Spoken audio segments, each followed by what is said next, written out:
lectura sobre la resistencia vascular. Recuerden que presión arterial es igual a gasto cardíaco más resistencia vascular, pero tiene algunas características que son importantes en términos de su acción vasodilatadora. Ya hemos visto la hidralazina y también el minoxidil con respecto a la actividad vasodilatadora, porque sus efectos se realizan, digamos, a nivel de los vasos de resistencia, que son las arteriolas, y no así en el territorio venoso. O sea, no es que no haya una acción, pero no es una acción importante. Sin embargo, en este ya vamos a tener una acción mucho más completa sobre los vasos sanguíneos. Y además este medicamento es uno de los pocos fármacos que se pueden utilizar en las emergencias hipertensivas. Entonces, pero tiene dos problemas, como les había mencionado también en la pasada clase. Forma cianuro. El cianuro es un veneno. Durante su descomposición en el organismo humano, por lo tanto, no vale la pena utilizarlo por mucho tiempo, porque en la medida que se vaya metabolizando, se va transformando en cianuro. Y el otro problema es que genera también una sustancia llamada tiocianato. Y el tiocianato es un fármaco que inhibe la actividad hormonal de la hormona tiroidea. Generalmente, digamos, se inhibe la acción de la hormona tiroidea y por lo tanto genera una especie de hipotiroidismo que suelen tener algunos alimentos. Por ejemplo, la yuca tiene tiocianatos. El consumo de yuca puede generar, digamos, hipotiroidismo. Bien, y un último factor, antes de meternos al tema, también un poco relevante, es un fármaco que no dura mucho tiempo en el organismo, solo unos minutos, es solamente para resolver el problema de la emergencia, pero no sirve para un tratamiento prolongado, ¿no? O sea, me llega una persona que tenga, qué sé yo, a ver, los normales 120, puede subir a 140, tiene 200, digamos, de presión arterial. Así que bajarle rápido, se pone un suero, se pone microcruciato, se pone goteo, baja la presión y hay que buscar otro medicamento para mantener la presión porque no va a durar. Solo dura unos minutos, nada más. O sea, le sacan el suero con el microcruciato y se acabó la historia. Vuelve otra vez el problema. Bueno, nos meteremos entonces. El día de hoy, en la radio que suelo escuchar noticias, ha habido una noticia, bueno, que todo el mundo sabe también, no es que sea nueva. El bloqueo cercado de la ciudad de Cochabamba por gente, digamos, apegada a Evo Morales. Pero en realidad eso tendrá que ver con el tema. En apariencia parece que no, pero sí, porque han encontrado en flotas, en algunos garajes de esas mismas movilidades y todo, dinamita y además mechas y fulminantes. Bueno, la dinamita es el TNT, dinitrotolueno, que es un nitrito. Y la gente que trabaja, digamos, en las fábricas de dinamita tiene muchas alteraciones de la presión hasta que llegan a acostumbrarse, y después cuando sacan vacaciones, porque tienen que sacar 2 o 3 veces al año, se produce muchos desbalances en la presión arterial de la gente que trabaja en la fábrica de dinamita. Y por eso quería relacionar la dinamita tienen nitritos. Entonces, si bien el nitrocruciato de sodio se conoce desde 1950 y su efecto hipotensivo en el hombre fue descrito en 1929, su seguridad y control durante el periodo corto de la hipertensión grave, fíjense, hipertensión grave, no está hablando de una leve a moderada, grave, no fueron demostradas hasta mediados de la década de 1950. Este compuesto, como les acabo de decir, solo sirve para las emergencias hipertensivas y obviamente actúa sobre la resistencia vascular periférica. Por eso también dije desde un principio que recordemos siempre que nuestro problema está centrado en lo que es presión arterial, que es igual al gasto cardíaco más la resistencia vascular periférica. Ya eso. Entonces, nuestro fármaco, al igual que los anteriores, que era la hidralazina y el minoxidil, tienen una fuerte actividad sobre la resistencia vascular periférica.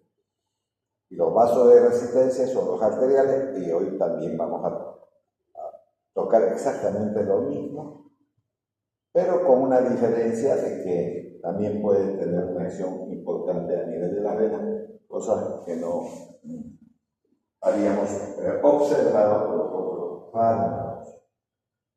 Ya, esta es la estructura química del nitrocruciato de sodio.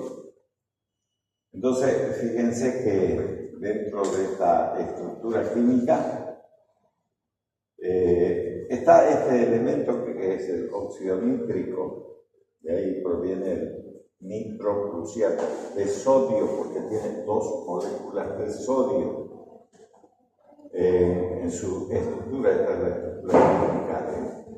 Y fíjense que además tiene la presencia del hierro. Y estos elementos que están formados por carbono y nitrógeno forman ese elemento venenoso que es el cianuro. Antes mataban a la gente con cianuro. Entonces, en el organismo se descompone y genera cianuro. Pero es fácil de resolver eso. Se puede resolver con los compuestos, pero uno es más común, más fácil de encontrar. Si uno está, obviamente estoy hablando de una crisis hipertensiva, eso no le van a dar a su casa, no hay para casa eso. Eso tiene que ser un centro hospitalario, ya sea clínica, hospital, tiempo.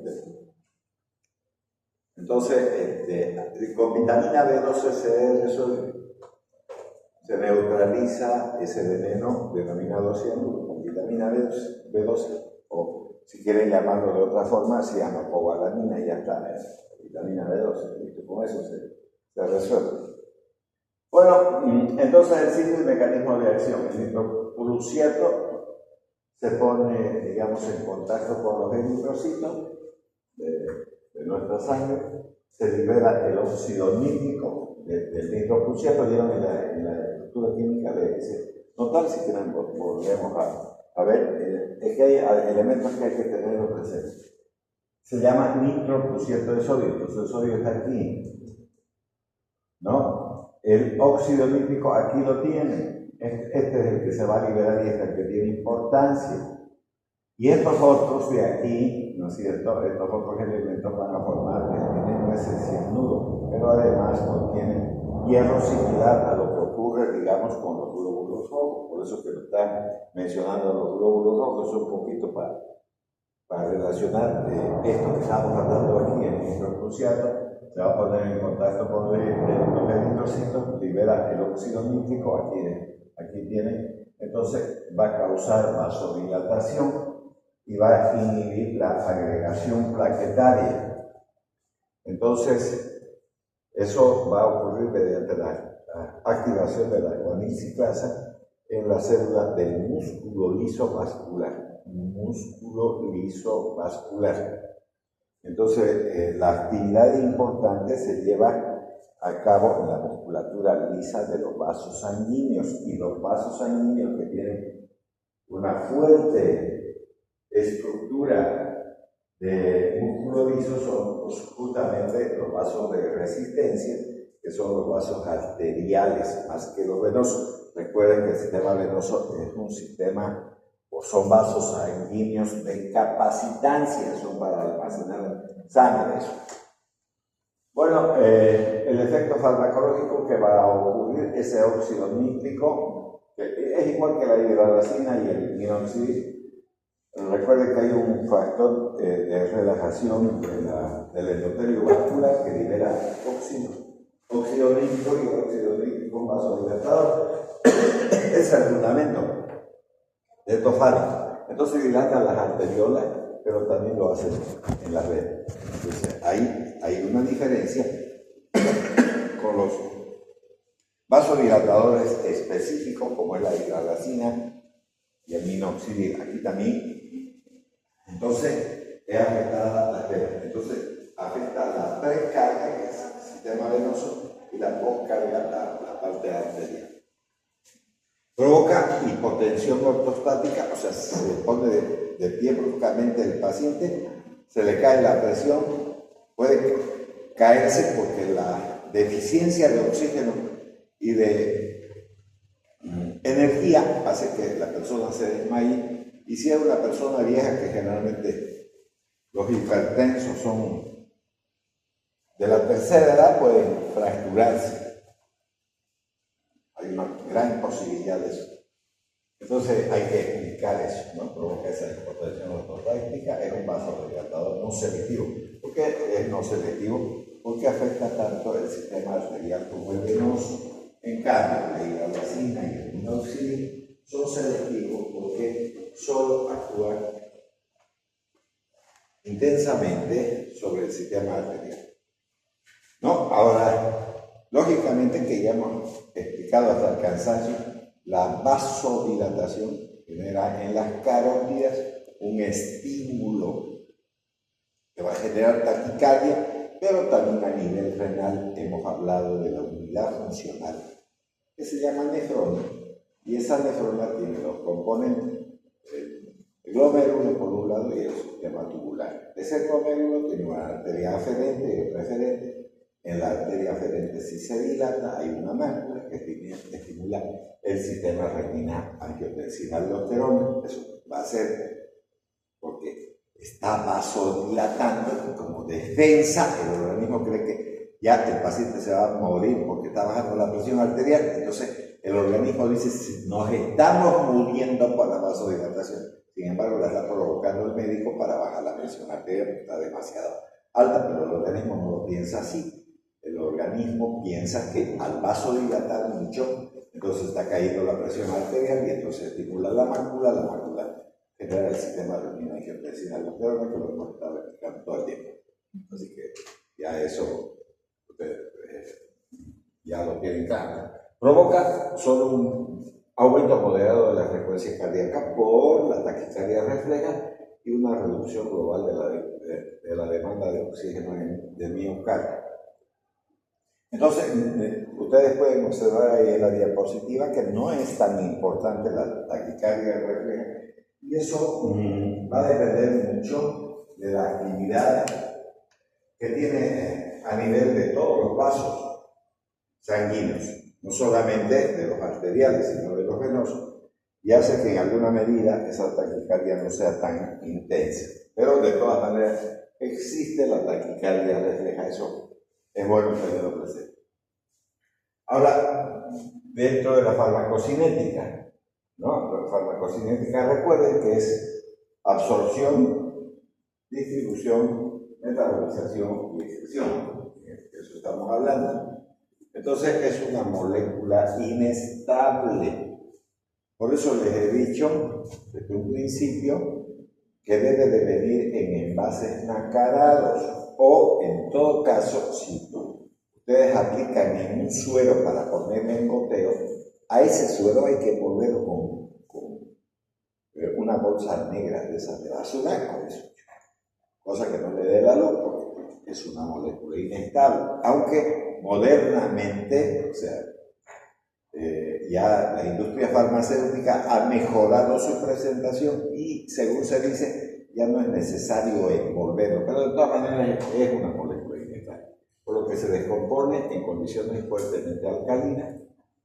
Cuando se habla de sustancias alcalinas, entonces no suero fisiológico, no suero fisiológico, porque el suero fisiológico es salino, y entonces eso es alcalino, y si es alcalino se va a descomponer, ¿no? Y cuando se expone a la luz, o sea, la luz la descompone, y recuerden ustedes que los hospitales por su condición de estructura hospitalar tiene que tener ventanas. Los hospitales tienen que tener siempre una adecuada ventilación, no pueden tener ventanales. Entonces ahí entra mucha luz. Además, el médico, ¿para qué necesita luz? ¿Para qué necesita luz? Semiología. ¿Para qué? ¿Por qué? Alguna enfermedad como la ictericia de miércoles, por ejemplo. A veces uno no la ve y hay que diferenciarla, lógicamente, de esa ictericia. ¿De qué? Si una persona se tiene amarilla, ¿con qué usted debe diferenciar? Al ver la piel, no estoy hablando ya de, obviamente, tiene que hacer análisis, ¿no? Para saber cuál de las bilirrubinas se disparó, digamos. Ya, ¿con qué otra una patología? Aunque no es patología, de cuánto no lo es. ¿Con qué otra cosa hay que diferenciar? Con el consumo de carotenos, las zanahorias tiñen de amarillo aún, ¿no? O sea, no a todas las personas. Algunas personas que tienen problemas de tipo enzimático, y entonces eso, al teñirse amarillo no pueden creer que es una ictericia, y no lo es, ¿no? Es un elemento producido por los carotenos. El caroteno tiene la zanahoria. Ya, listo. Eso. Entonces, por eso debe tener luz, natural, para revisar al paciente. Y recuerde que muchos brotes que aparecen en la piel pueden dar lugar a confusiones. O sea, me estoy refiriendo a la rubiola, sarampión, todas las cosas esas que tienen brote. El médico necesita luz para poder evidenciar de lo que se trata, porque también habría que diferenciar esos brotes hasta de una alergia, ¿no? Si se acompaña sobre todo de fluido. Entonces, por eso es que se está hablando de la luz, porque ¿dónde le van a poner este medicamento? No en el domicilio, en el hospital. Los centros hospitalarios tienen que tener grandes ventanales, tienen que ser lugares bien aireados, etcétera. Bueno, muy bien. Entonces, ahí tenemos el hecho de que se descompone de la luz y también con sustancias alcalinas. Los sueros, el fisiológico, al 9% es una sustancia alcalina. Entonces, no se debe poner suero fisiológico, habrá que poner en glucosado y ya está. Pero también eso habrá que valorar, porque si es un hipertenso, podría ser además diabético, ¿no? ¿Por qué no? ¿Por qué no? Porque al final de cuentas la hipertensión secundaria a una diabetes que existe y ya está. Ya, entonces se debe administrar mediante infusión intravenosa continua para que sea efectivo. Su acción se manifiesta ya a los 30 segundos. Les dije que era rápido. Igual se va. Le sacan el suero y ya aparece. No es que es duradera su actividad. Por eso le estoy diciendo que es solo para las emergencias. Que una persona tiene 200 de presión, no lo dejen así. Hay que buscar un suero, poner el nitroprusiato, poner en vena, y mientras esté el medicamento goteando, entonces baja la presión y baja rápido. Y eso es lo que uno necesita, digamos. Pero simultáneamente, y hay que ir pensando en administrarle otro medicamento que sea para el tratamiento prolongado. Después se le retira y así como inició a los 30 segundos, también desaparece rápidamente. Entonces, no es para tratamientos prolongados. Y recuerden que la hipertensión no se cura, se controla, ¿ya? ¿No? Por eso estamos hablando del arsenal de medicamentos. Poquito a poco nos faltan todavía los de origen central y algunos antihipertensivos que vamos a seguir viendo de en este contexto. Ya hablamos de los beta-bloqueantes, los bloqueantes del calcio, los inhibidores de la enzima convertidora, los bloqueantes de los receptores AT1, que son los sartanes, ya estamos viendo ahora vasodilatadores directos. Entonces, tenemos un arsenal de medicamentos, ¿no? Entonces, su efecto máximo hipotensivo se obtiene a los 2 minutos, o sea que tiene una actividad rápida, y eso es importante porque a medida que usted controle la presión arterial, entonces no existen los elementos secundarios como consecuencia de eso. Por ejemplo, podríamos decir los accidentes cerebrovasculares, por ejemplo, las hemorragias cerebrales. Entonces eso es lo que hay que cuidar. Si tiene demasiada presión arterial, entonces hay que bajarla para que no ocurra ese tipo de cosas. Así que si ustedes lo ven desde ese punto de vista, habrá que decir que no es un juego el hecho de tomar la presión arterial, porque un diagnóstico serio, no es que sea un chiste que estar insuflando, matándose de risa o dejar de morar a las manos porque el brazalete le está dando el brazo. No es eso así. Hay que tomar seriamente ese aspecto de la presión arterial. Ya cuando se suspende la infusión, el efecto desaparece a los 3 minutos. ¿Ven? Es rápido. No me digo que uno se da media vuelta y ya se pasaron los 3 minutos. La degradación del nitrofusciato probablemente se inicia por su reducción. El ion ferroso de la molécula reacciona rápidamente también con los grupos sulfídilos, ¿no?, unidos a las membranas de la pared vascular, y de los eritrocitos formando un radical nitrofusciato inestable, que luego se va a disociar de inmediato en su componente. ¿Ven?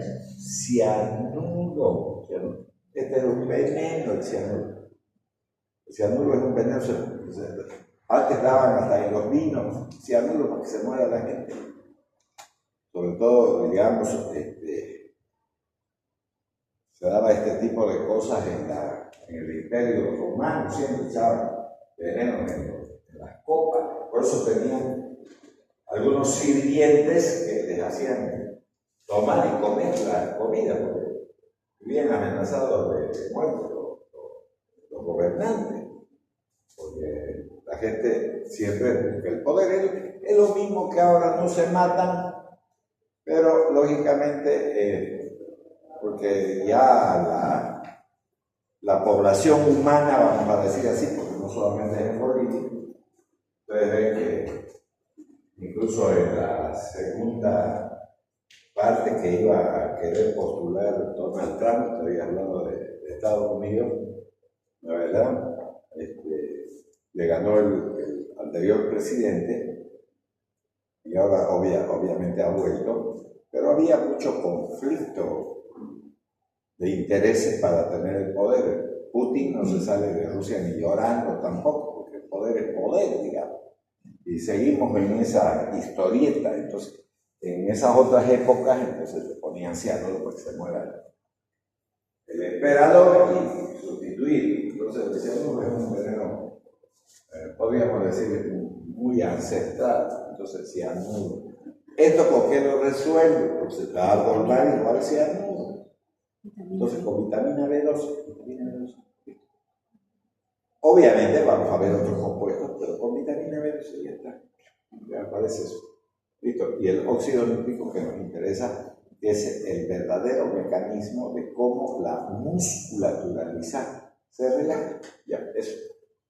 Entonces, importante tener presente ese hecho también. Ya, el cianuro, ¿no?, es metabolizado por la rodanasa, que es una enzima hepática, a tiocianato. Ya les he hablado de este tiocianato. La yuca tiene eso, la yuca, mandioca, que lo quiero llamar. Y también lo voy a relacionar porque la gente a veces cree que el hecho de decirle a los cotoqueños cotudos viene de la palabra cotoca. No es tan así. No. Lo que pasa es que si ustedes analizan, incluso el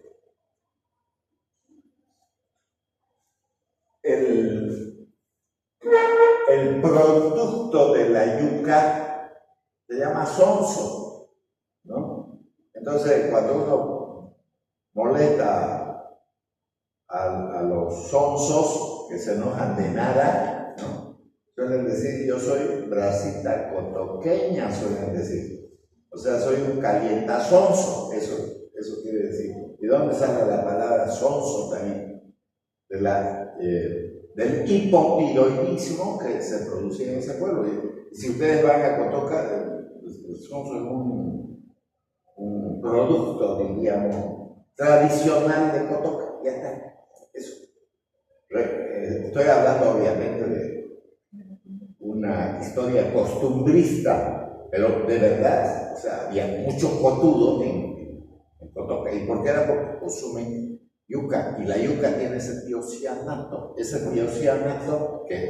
produce por la metabolización del cianuro debido a esa enzima rodanasa. Entonces, ¿qué va a hacer? No lo tenemos que tener como nombre de tiocianato. Tenemos que estar pensando que puede inhibir, ¿no es verdad?, el funcionamiento normal de la hormona tiroidea. Entonces, ¿qué le está diciendo eso? Doctor, doctora, una vez que le ha puesto esto, piensen dos cosas, el cianuro y el tiocianato. Ya mejoró la presión arterial, pero no lo deje a ese individuo así. Háganle un estudio de hormonas tiroideas de 3, de 4, se pide, ¿no ven?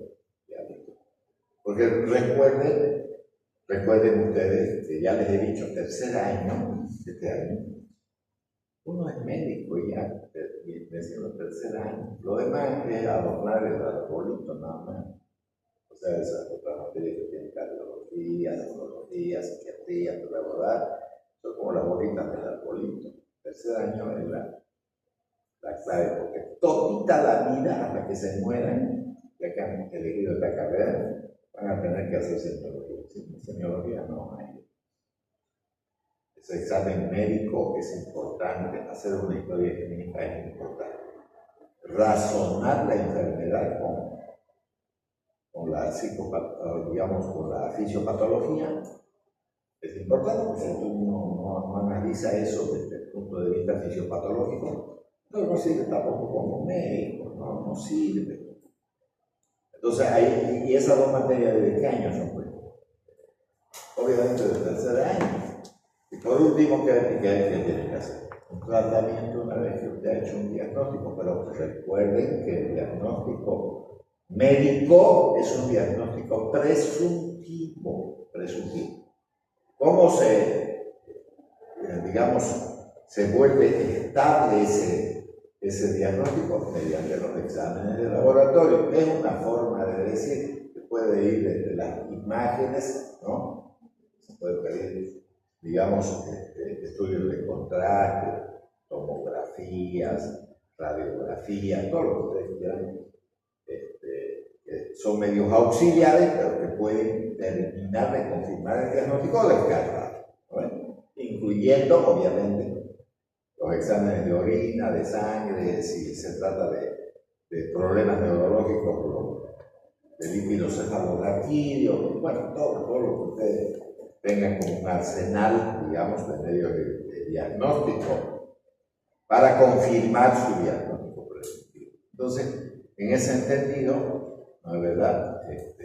Tercer año es muy importante en ese sentido. Entonces, siempre estén pensando en esos dos elementos, el cianuro y el tiocianato, ¿no? Para valorar al paciente que le han puesto el nitrogluciato de sodio. Entonces, la vida media de eliminación del tiocianato es de 3 días en pacientes con función renal normal. Puede ser mucho más en los pacientes que tengan una insuficiencia renal. Esa es la eliminación. Así que, por ejemplo, a mí, voy a decirles así, me gusta a mí la yuca.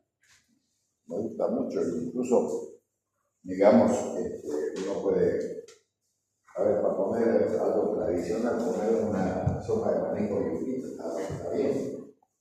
Y si sobra la yuquita, que la hacemos, la fritamos, ¿no? Y al día siguiente nos la volvemos a comer, digamos, ya fritadita y es rica. Lo único de malo de la yuca de miércoles es que hay que saber comprar esa guardada. A veces te venden una piedra en vez de yuca, digamos, ¿no? No se puede.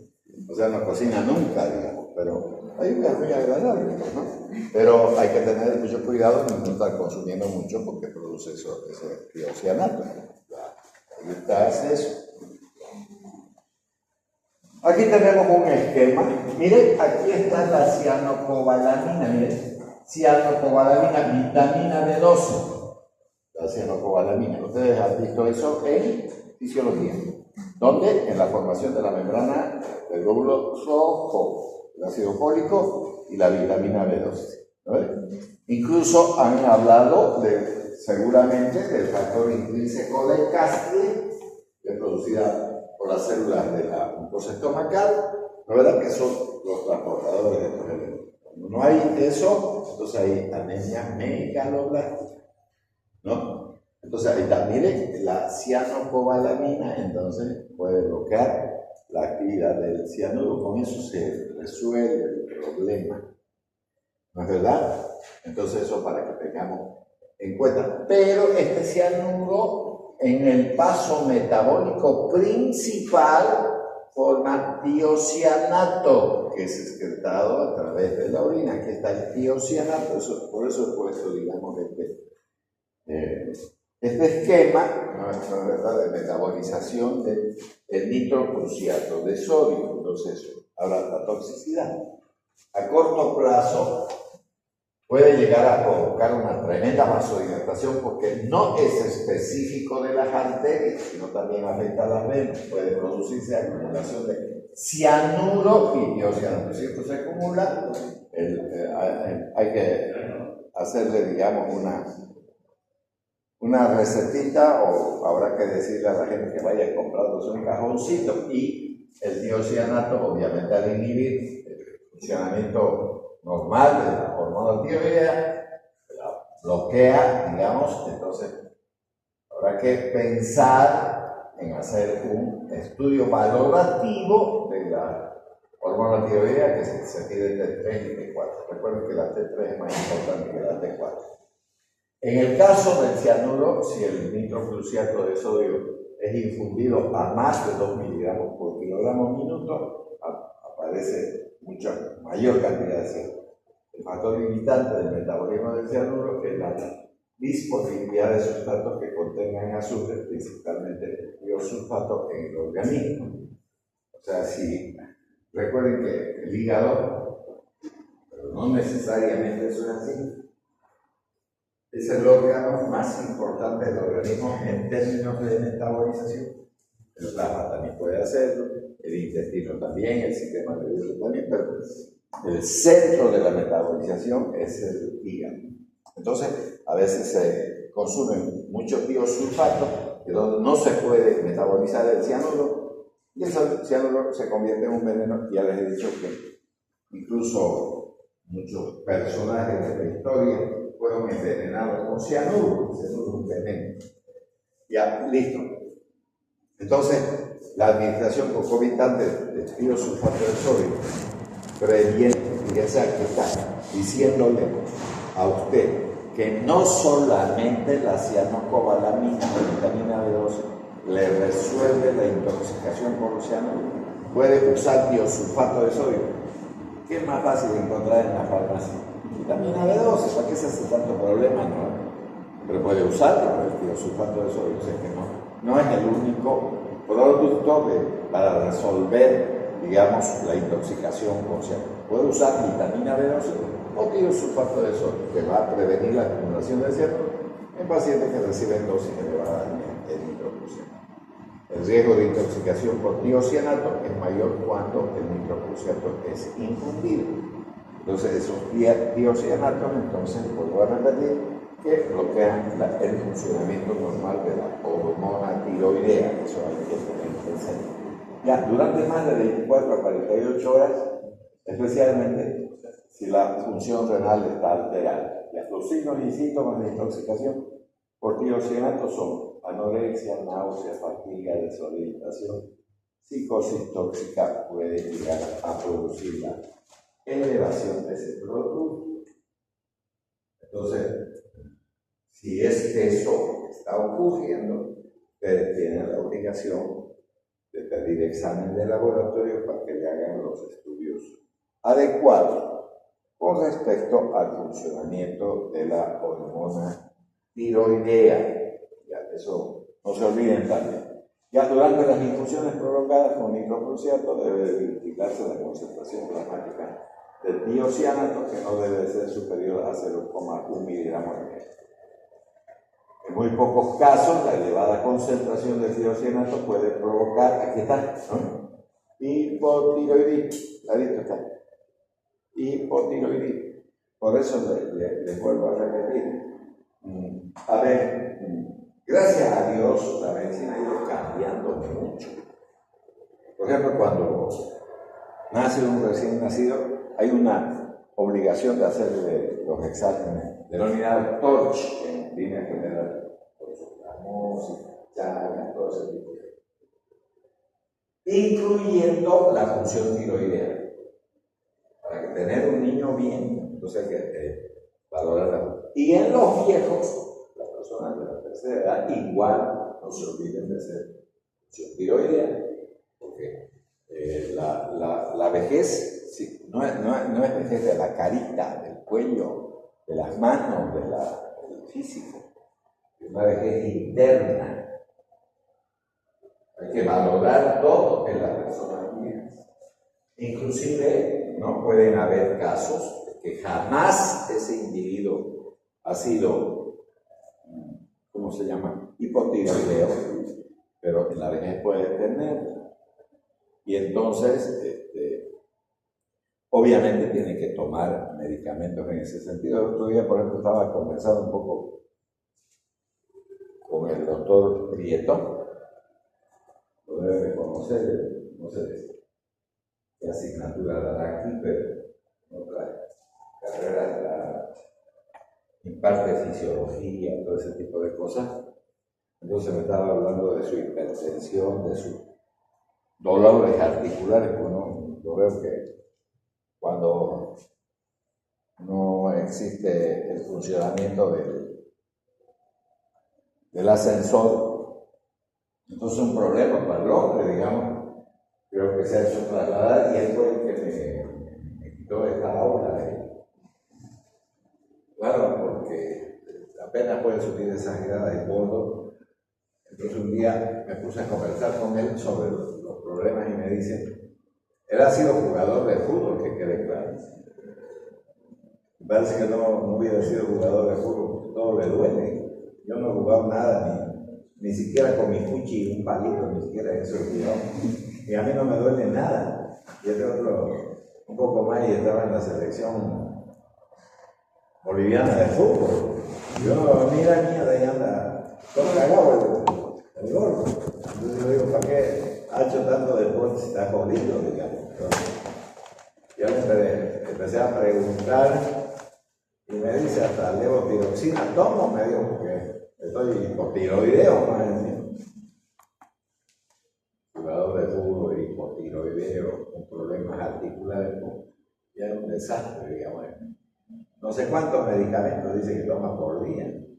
Y una buena parte de su sueldo gasta en medicamentos, porque como todo se dispara, entonces está. Menos mal que yo no tengo todos esos problemas, no. Pero a mí nunca me ha gustado jugar ni fútbol, ni ningún deporte, eso me puede decir.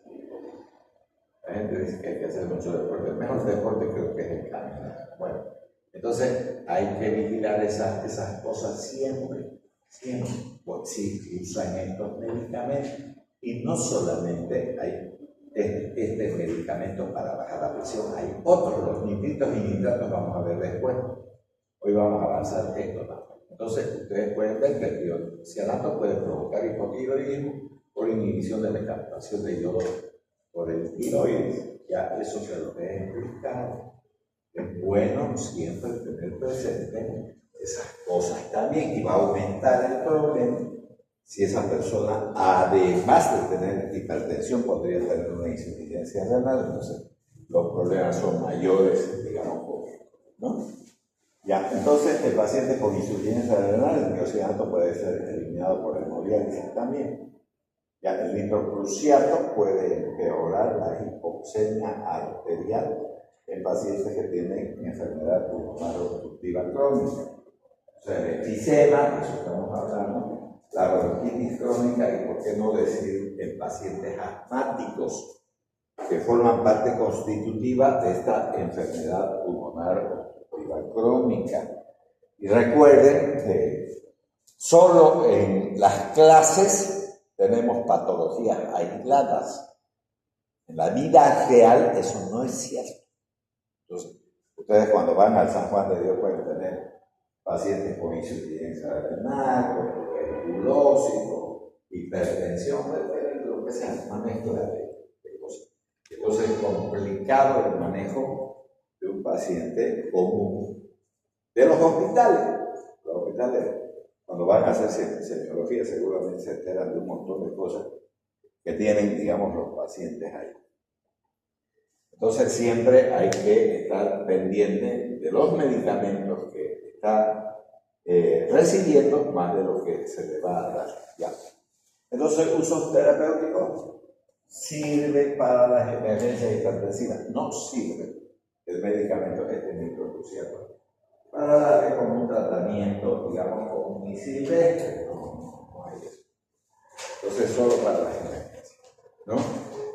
Inducción controlada durante la anestesia con el fin de reducir la hemorragia en procedimientos quirúrgicos también se puede utilizar. Siempre previa valoración de las condiciones del paciente, si es que es una cirugía programada. La cirugía programada tiene que pedirle todo. Todo un resumen, ¿no ven? Digamos, todo lo que han visto en las diapositivas podemos reducirlo con esto, ¿no? Entonces, uso terapéutico, insuficiencia cardíaca descompensada, ¿no?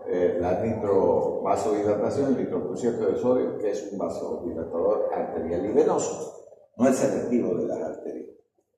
Disminuye la pre y la postcarga por esa razón, mejora el acoplamiento ventrículo-vascular, la dosis es 0,5 a 8 microgramos por kilogramo por minuto. Las limitaciones en su uso, obviamente, también como respuesta al mismo tratamiento del nitrocruciato, puede generar hipotensión, intoxicación con cianato o cianuro, ¿no es verdad? Y diocianato. Y puede también haber secuestro a nivel de flujo sanguíneo coronario. Ya está resumidito ahí, ¿no? Lo que hace el nitrocruciato. Entonces, una sola diapositiva permite el entendimiento de este fármaco que tenemos aquí. Nitrocruciato de sodio, nuevamente, es un profármaco, se biotransforma en óxido nítrico, estimulante de la guanilato ciclasa a nivel de la musculatura lisa vascular y producción del guanosine monofosfato cíclico en el músculo liso vascular. Su efecto, o sea, recuerden que la acción es una cosa, la acción es la liberación de este óxido nítrico. El efecto, o sea, ese óxido nítrico que está generado por la presencia del nitrocruciato de sodio, que genera un efecto vasodilatador, tanto arterial como venoso, útil en urgencia y emergencias hipertensivas. Necesita infusión continua para mantener el efecto, o sea, tienen que poner obligatoriamente un suerito que no sea alcalino porque se descompone el medicamento y no tiene que darle la luz y eso.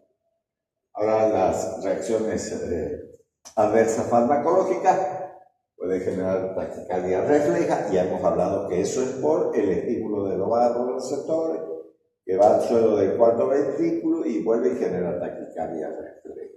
Hipotensión por la sobredosis, tanto la vasodilatación arterial como venosa genera hipotensión.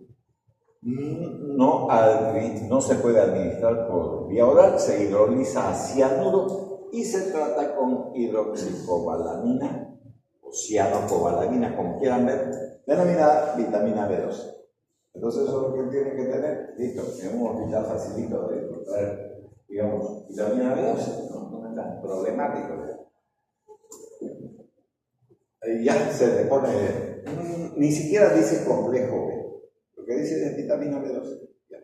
Entonces una pollita de vitamina B12 o 2 o 3, depende del grado de problema que tenga, y lo neutraliza al cianuro y listo, se acabó la cuestión en términos de la producción de cianuro en la administración.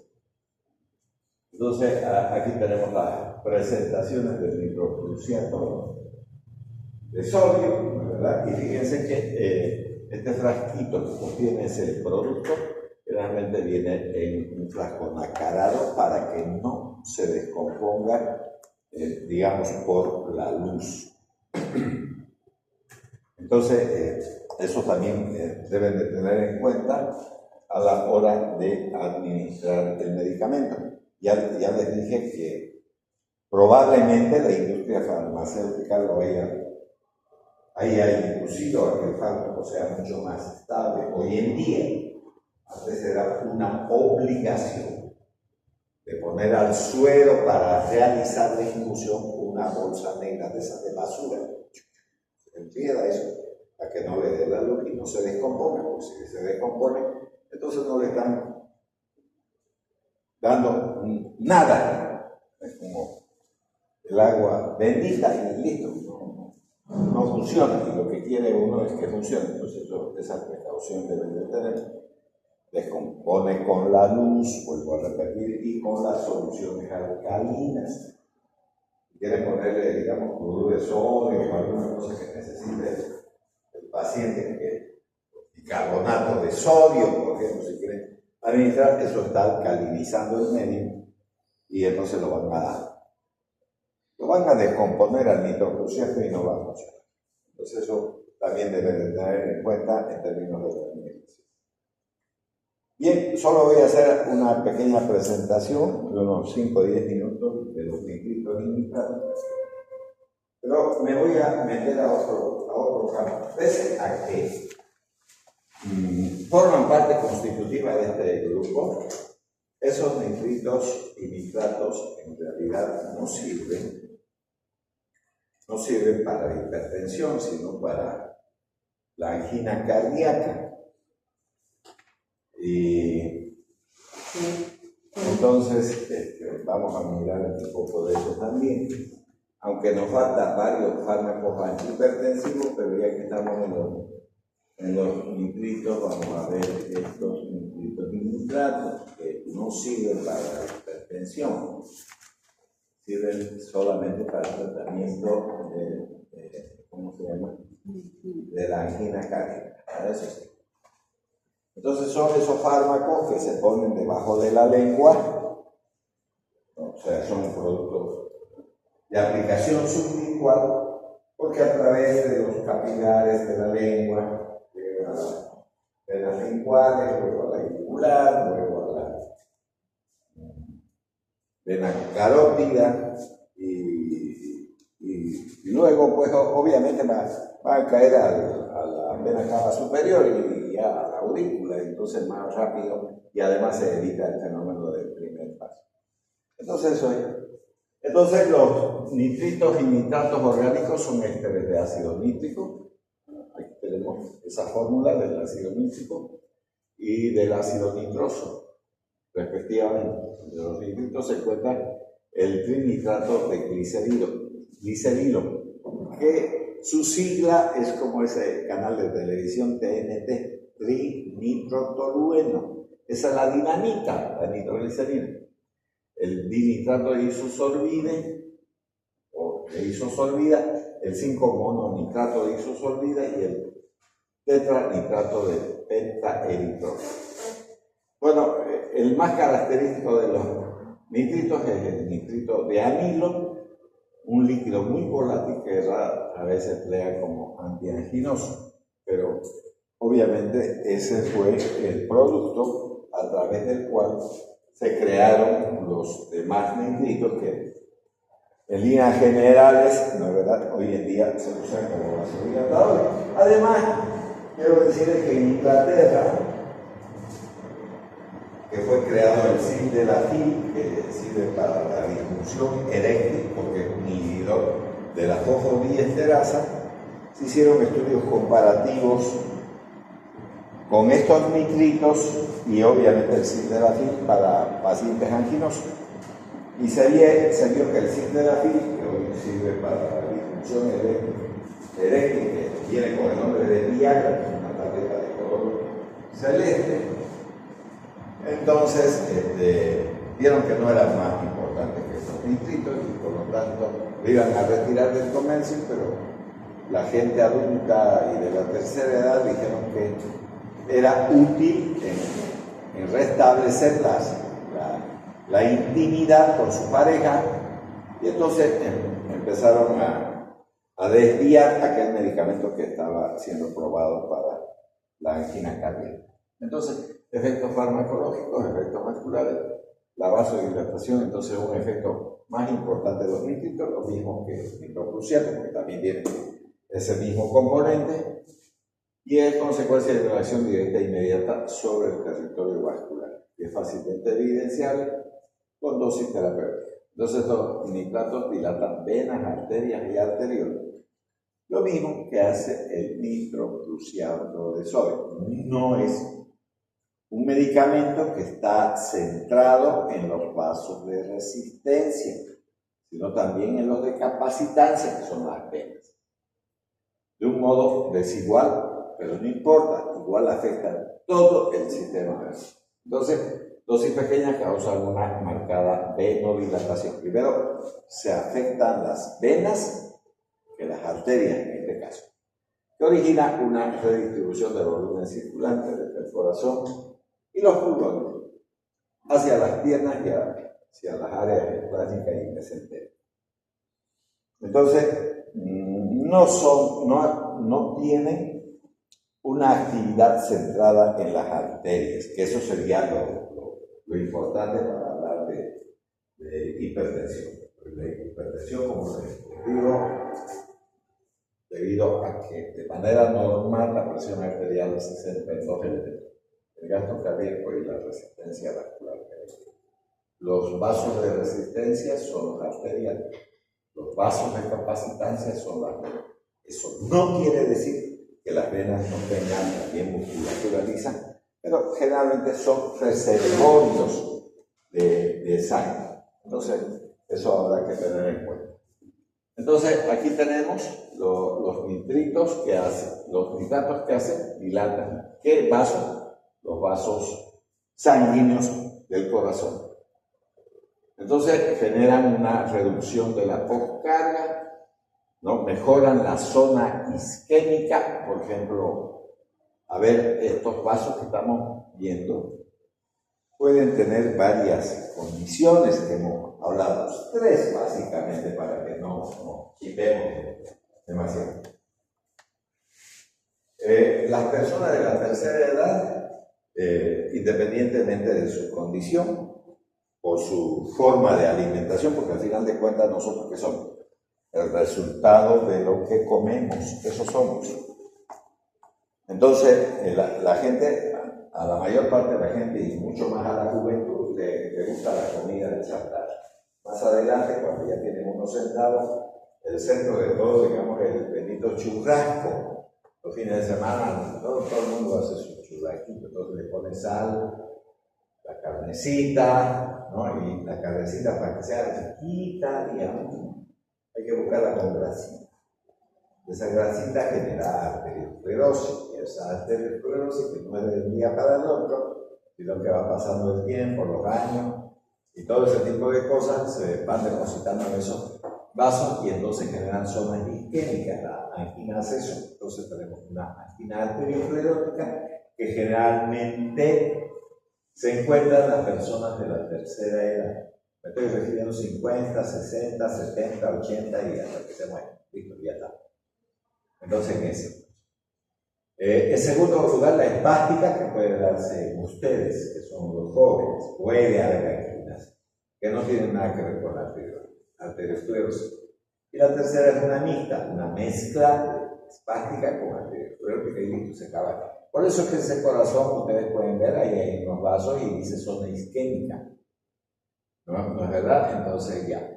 Ahora los vasos venosos son de capacitancia. Vuelvo a repetir, los vasos venosos son reservorios. Recuerden que las piernas no es nomás safena interna y safena externa, no es.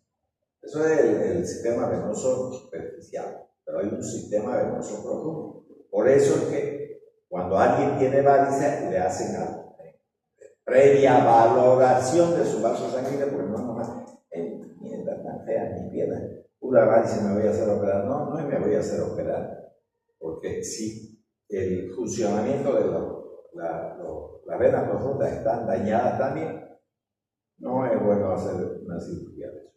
Van a tener serios problemas hasta que pueden incluso amputarle la piel.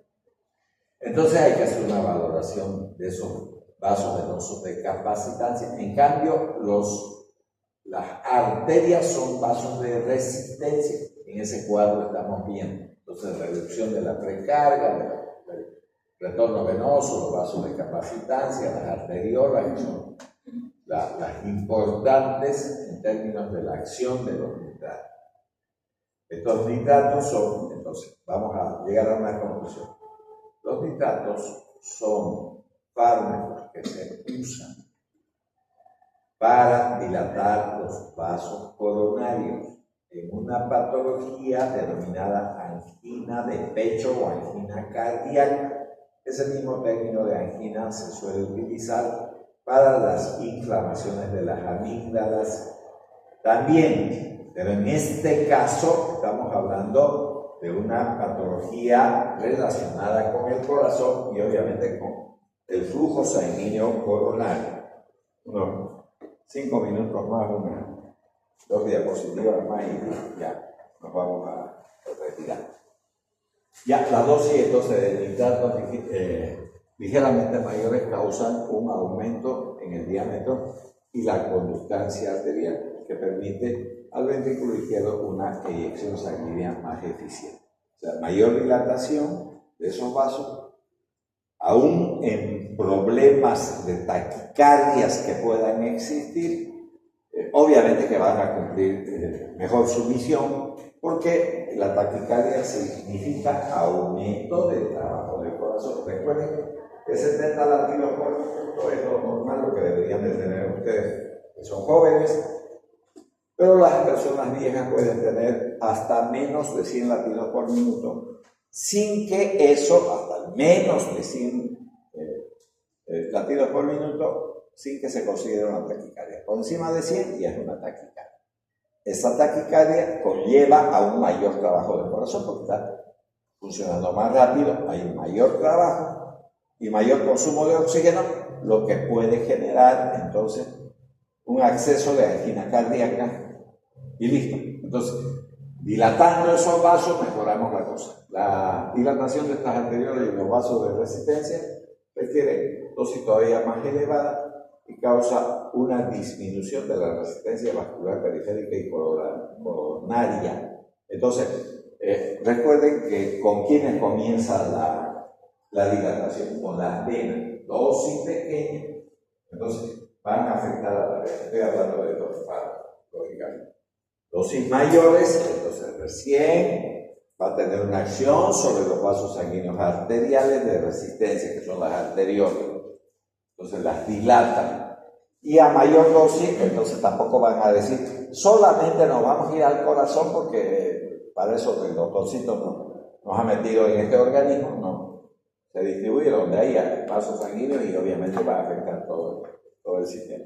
Esto es un poquito para que nosotros recordemos de la presencia de nuestros vasos, ¿no? Lo que está en azul, como pueden ver, dice aquí clarito, venas de capacitancia, o sea, mayor capacidad de almacenamiento de sangre, ¿no? Arterias de mediano calibre, las arteriolas, ¿no? Y eso va a depender, digamos, de la dosis que se administre de medicamentos que contengan nitritos o nitratos, que ya hemos visto, comenzando de nitrito de amilo y demás cuestiones. Y obviamente también hablando de la nitroglicerina, que es la base fundamental de la dinamita.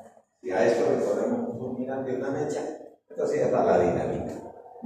Pero esa masa de la dinamita que es de color amarillento, si se pone uno debajo de la lengua, es un vasodilatador coronario.